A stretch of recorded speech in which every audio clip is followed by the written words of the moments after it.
You know, what person in their right mind doesn't love their hometown or their home city? So this was just my hope to get it out there and to tell my story. I know the story that I know the videos that I posted today weren't very interesting. At least not in the grand scheme of things. I know that they were pretty mundane and pretty just average, I guess. But I think sometimes we get so caught up in the spectacle that we don't really care for the everyday things. And it's really the everyday things I think that we really do grow the most, where we have the most influence in our lives.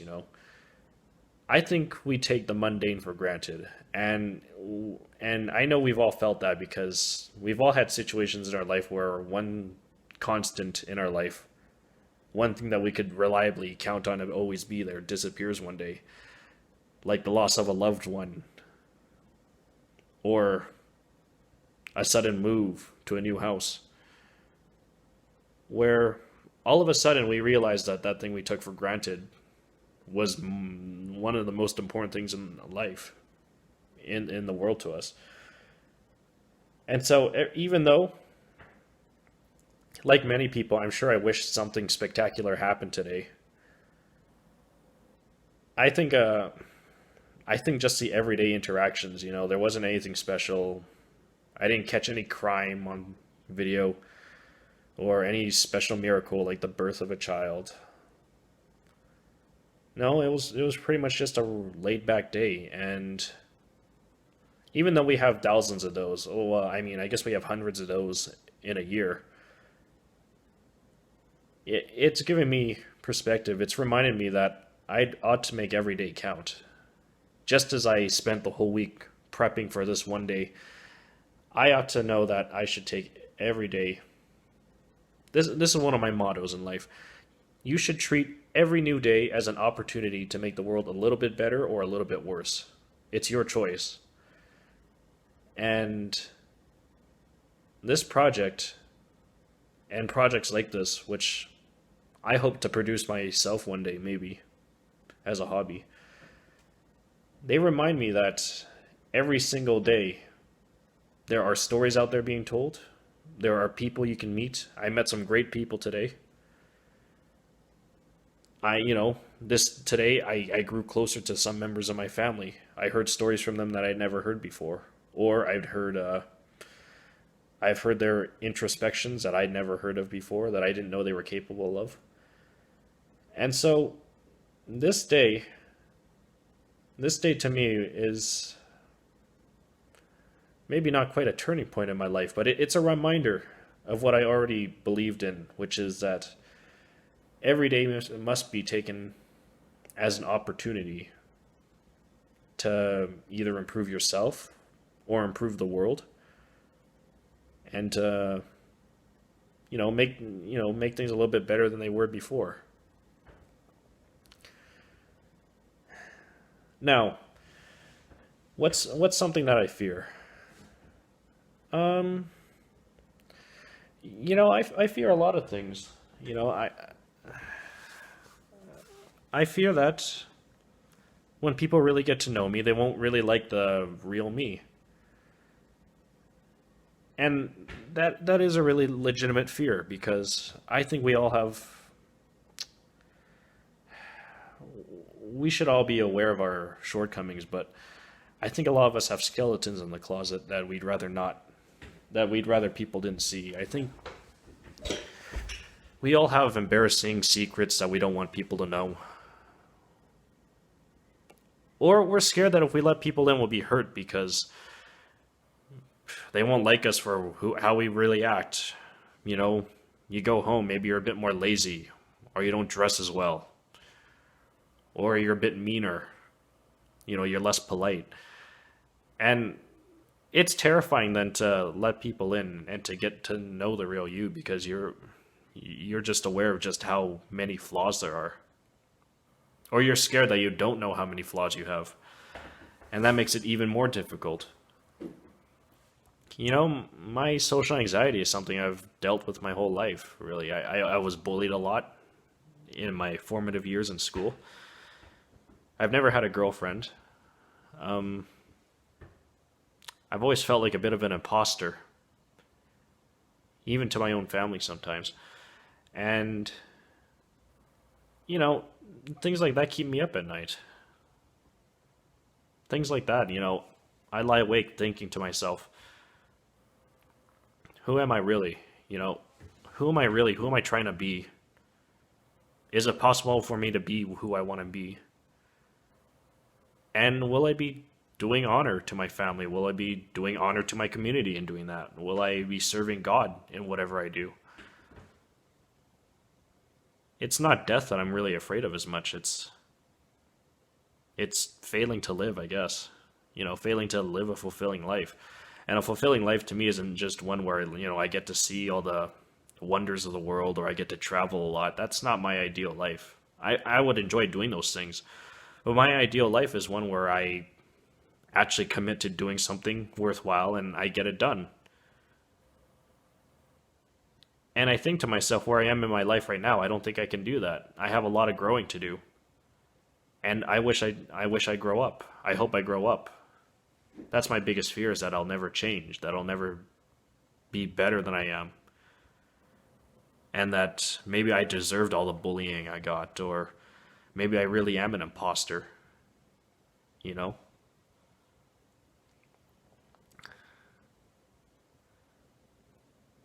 I also like, guess I'm scared of spiders. I'm definitely afraid of spiders. I can't count how many times a spider has landed on me from the ceiling and I just freaked out.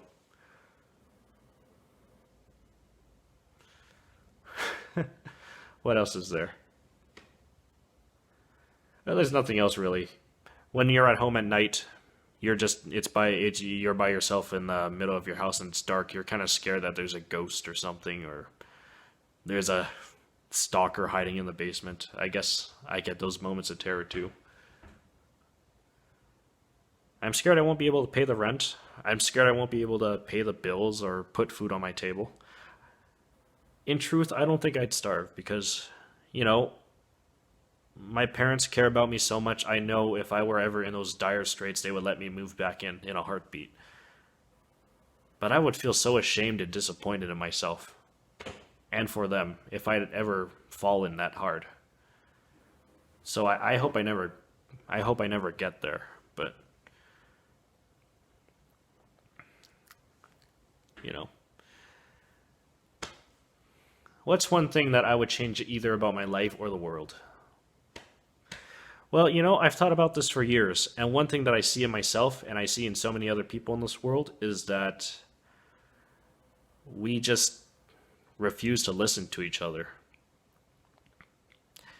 And at first, I think it's kind of willful. I think we will purposely twist each other's arguments in a debate in order to build a straw man so that we can easily defeat each other, knowing full well in the back of our minds that we didn't actually accomplish anything. But it feels good to leave your enemies speechless, even if you know you can't actually rebuke them. But I think, especially with social media, I think it's become second nature to us. I think it's just easy for us not to listen to other people and just to roll our eyes whenever they open their mouths.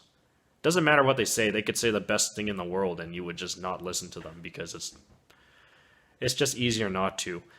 And I see that, I see that, more so on the news than in my own backyard. But people fighting each other for the most trivial things. Personally, I think politics is so petty. Politics comes and goes. Leaders come and go. They live and they die. I'm not gonna start a war with my friends over one election. But I've been in situations where I feel like I've driven friends away, or they've lost my respect because we disagreed politically, and then we badmouthed each other over it. We hurt each other. We spited each other over it.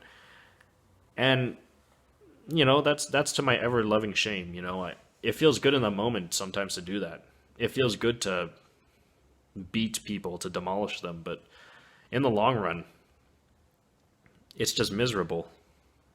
And so one thing I would change, and I don't think this would fix all the problems in the world, is that I wish people would be more forgiving and they would listen to each other more.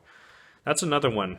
We're so easy to judge people. Well, every time there's some controversy on the internet, every time it's revealed that someone did something controversial, maybe 10 years ago or even recently, where they made a slip up, an innocent, even just an innocent mistake, you know, people are so quick to grab a pitchfork and try to burn down their house, a pitchfork and a torch, and start an angry mob to go after them.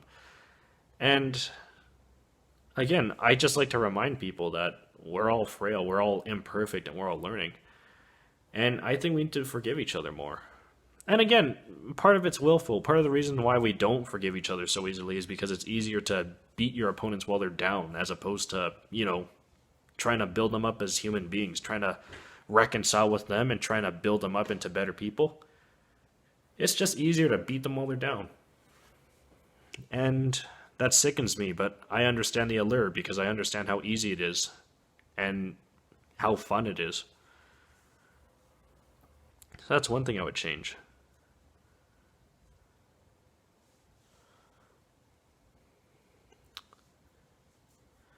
Well, I guess I've got nothing else to add, except, it was an honor to participate in this project. I was so happy today to go to talk to people and to spend time with my family and to show off my city, you know, amateur as I am, uh, and give people a glimpse into my life. I think it's an honor that people will get to see the inside of my house, even just a little bit of it, and you know, have their thoughts on it. And I feel like one of my purposes in life was to teach people. I want to teach people. I want to make people happy. I want to make people laugh. I want to be with people when they cry. It's quite easy for me to start crying actually at the most embarrassing times. But hey, it's helpful for people who do need somebody to cry with them. And I need people to cry with me. I need comfort. I need people to be there for me too because I have a lot of issues too, you know, especially with COVID. Being forced to stay inside for a few months, it has given me cabin fever. It's driving me stir crazy. And like most people, my mental health was already, you know, a problem before that. I know a lot of people my age who have mental problems, anxiety, depression. I think that's the big epidemic of our time, really, is just mental health. It's causing people to go crazy. It's causing people to go out and hurt other people and to abuse them. And, like I said, I just want to.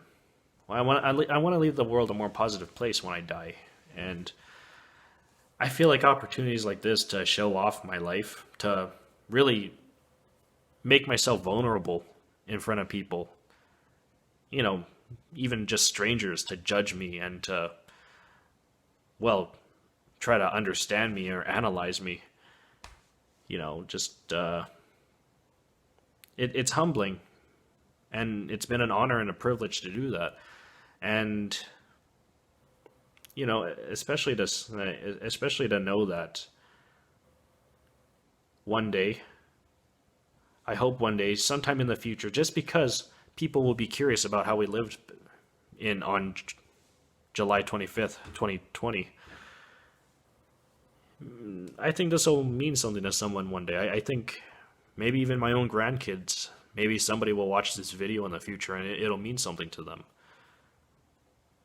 And if I can do that, if I can make one person's life that much better or more meaningful by my existence, by my example, it'll all have been worth it. All the trials and all the tribulations and all the difficulties, it'll all have been worth it. And so, just as the video website said, this is my time capsule. This is part of my legacy. I hope it doesn't stop here. I hope I have a bigger legacy than this. I hope I have a family of my own one day, and they'll mean so much more to me than anything a bunch of strangers could say. But, you know, This has been so exciting for me. I got up at 5:30 this morning to record this. I've never done that before. I've never had a reason to wake up at 5:30, you know. Well, except maybe the occasional fishing trip, but But well, that's everything. Thank you for listening, and I hope you have a great day.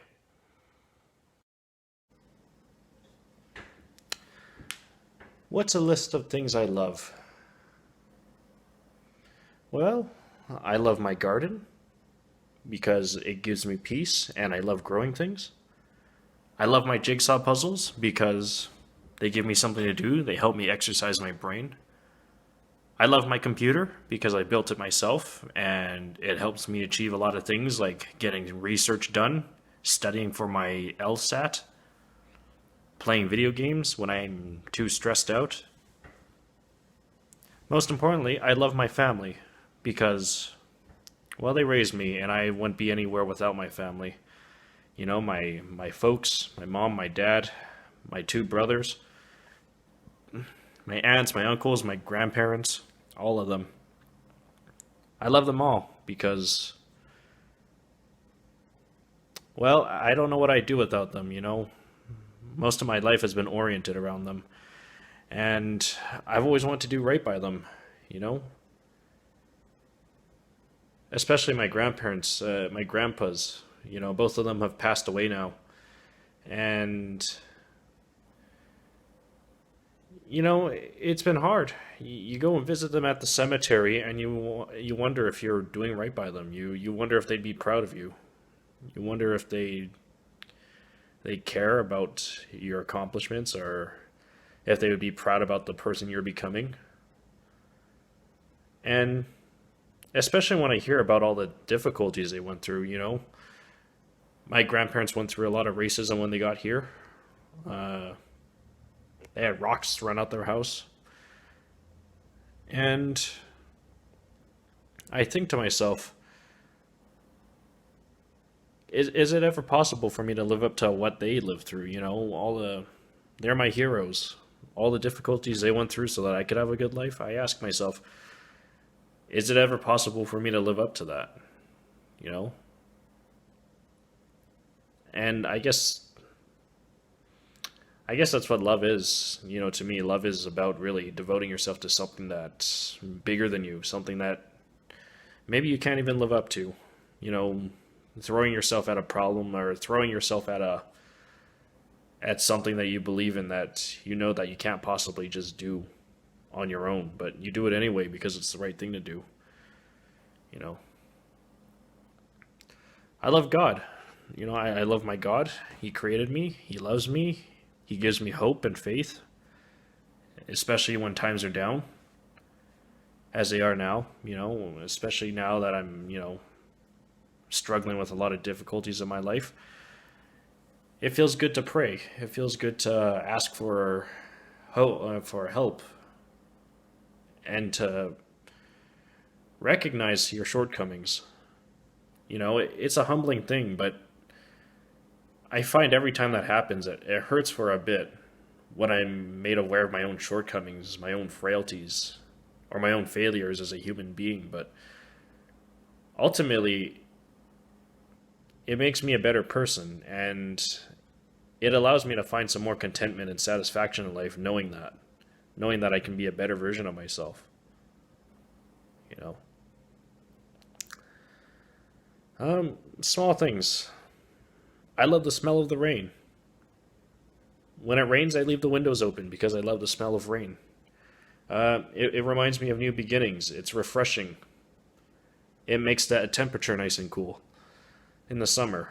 It waters my garden so I don't have to do it. It uh, it gives me an excuse not to mow the lawn. I love my neighbors. We talk, we help each other, especially in the winter. We help each other shovel and chip away the ice in the neighborhood. I love my country. I think it's a wonderful country. I think Canada, I think my city, I think my province are great, Alberta and Edmonton. I think I live in a free society where I get to choose my leaders. where I get to choose which policies I support and which I don't, or I'm allowed to make something of myself, and where I'll be accepted for who I am. And I love my country, and I think I owe a special duty to it. I know that might sound a bit old fashioned, but I think I do owe my country a small deed, you know, or at least a small amount of loyalty at the very least, if not service. What else? Uh, I like going for walks. I like walking through grass without my shoes on. I like the feel of grass on my feet, you know.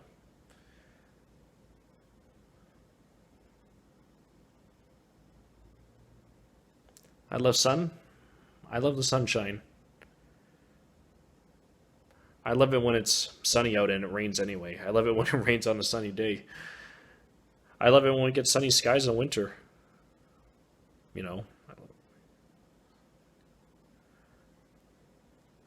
I love the snow, you know. Even though I broke my ankle this year because I slipped on the ice, I love I love snow. It's nice and cold. It's not too hot out because I hate the heat. I hate it when it's too hot outside. But in the winter, a fresh, crisp snowfall covers everything like a white blanket. It's like a new beginning. It's like the world has gone to sleep and it's getting ready to wake up again in spring. And I love that. I love shoveling. It's good exercise, as tedious as it is. And it just symbolizes new beginnings for me. I know winter sounds like the end of all things, but to me it symbolizes new beginnings. I love winter. I was born in winter and I love winter.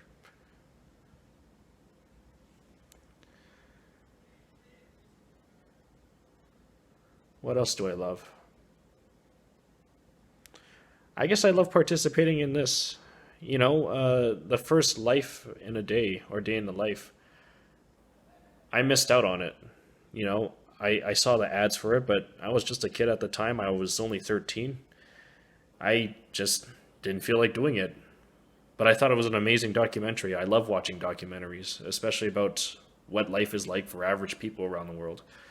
And, I loved the Life in the Day documentary, and I always regretted that I didn't participate in it. But now, having this opportunity, when I found out a week ago that I would get a second chance to do this, it completely motivated me. Uh, Man, I've been looking forward to this all week because I felt like it was my opportunity to do what I've always wanted to do, and that is one, to get my voice heard, and two, to put Edmonton on the map, my city.